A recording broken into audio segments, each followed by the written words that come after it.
Ahojte. Tak, dnes taký rýchlejší príkladíček. Traja súrodenci si objednali pizzu.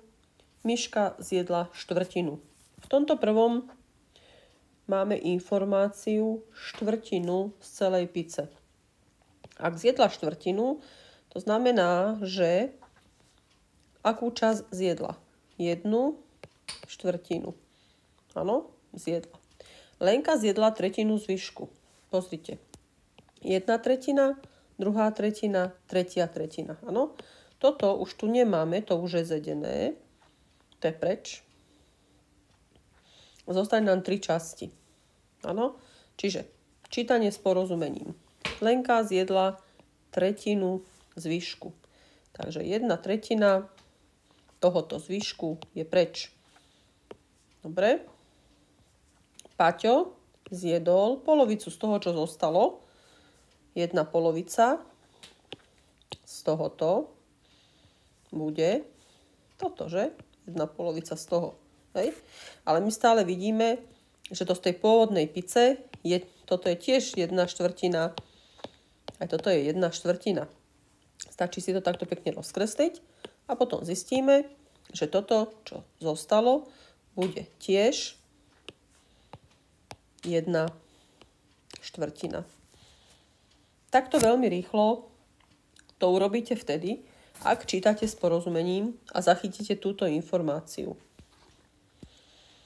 No, tým, že beriete slovné úlohy na vytvorenie nejakej rovnice, z ktorej potom dostaneme x, veľa môže teda začať rozmýšľať tým smerom, že Miška zjedla štvrtinu celej pice.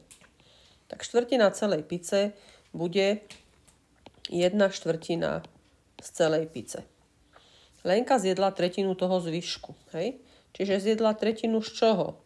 Celá pizza mínus to, čo zjedla Miška. 1/4 x. No a Patrik zjedol polovicu z toho, čo nechala Lenka. Hej? Ak zjedol polovicu z toho, čo nechala Lenka, tak zjedol 1/2 z tohoto celého. Áno, to, čo sme teraz už zapísali. Lenže tam sa môžete aj pomýliť, aj sa často ľudia mýlia, pretože toto potom už musíte zapísať ako 1/2. Hej? A tá zátvorka bude väčšia. Môžeme to takto zapísať, že to bude 1/2. A teraz celá pizza mínus 1/4 to, čo zjedla Miška, mínus 1/3 to, čo zjedla Lenka. Hej? Čiže 1/3 x mínus 1/4 x. Hej? To by boli tieto časti, alebo teda to, čo by on zjedol. A otázka je, že čo? Koľko toho zostalo? Tak je jasné, že keď ščítame 1/4 x plus 1/3 x minus 1/4 x plus toto 1/2 krát tá dlhá zátvorka, upravíte, tak dostanete výsledok 3/4 z tej pice. Hej? Čiže to je to, čo zjedli. No je jasné, že keď 3/4 zjedli, tak potom 1/4 zostala.